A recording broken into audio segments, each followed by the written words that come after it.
মহিউদ্দিন ভাগোয়ারি।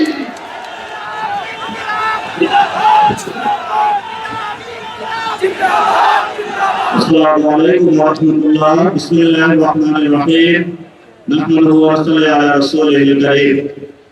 সম্মানিত 11 দলীয় ঐক্যের নেতৃবৃন্দ, উপস্থিত আছেন সম্মানিত সাংবাদিক ভাইরা, উপস্থিত আছেন সম্মানিত প্রশাসনের ব্যক্তিবর্গ, উপস্থিত আছেন বাংলাদেশের অতন্ত্র প্রহরী ভাইরা, যাদের হাতে আগামী বাংলাদেশ নিরাপদ, যাদের হাতে আগামী মা বোনদের নিরাপত্তা নিশ্চিত, যাদের হাতে বাংলাদেশের মানুষের অধিকার নিশ্চিত।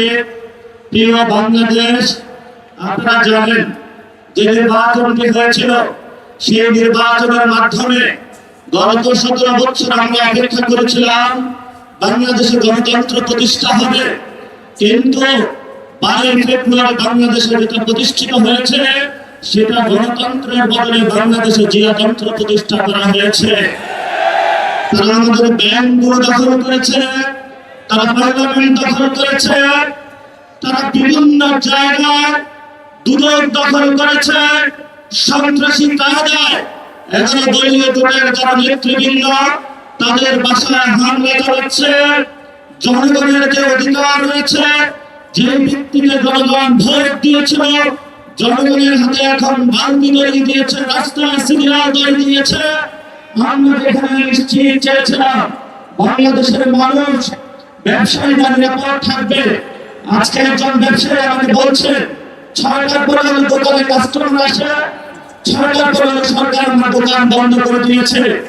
পেট্রোল পাম্পের সামনে গিয়েছি, একজন পাঠানো বাস চালক আমাকে বলছেন আমি বাইক চালিয়ে টাকা পরিমাণ করে আমরা সেই গ্রামের বাচ্চাকে পাঠিয়ে থাকি, সারাদিন সিরিয়াল ধরে থাকি, যখনই পেট্রোল পাম্পের সামনে যায় বলা হয় যে তার নাই, আবার সামনে সিরিয়াল ধরে আবার বলে তার নাই। তাহলে সংসারটা চালানো কি হবে?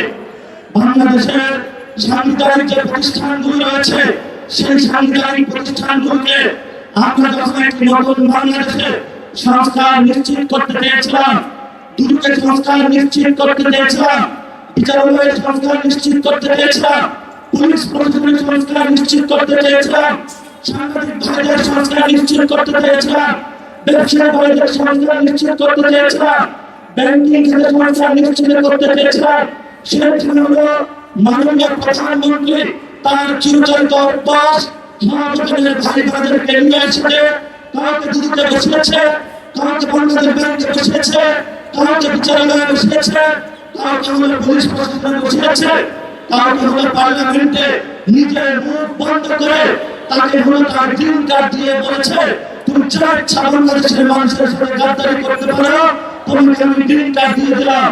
এই যে জিয়াউর রহমানের সন্তানের ভবিষ্যৎ, এই সন্তানের ভবিষ্যতের সাথে বাংলাদেশের ভবিষ্যৎ যাবে না, যাবে না, যাবে না।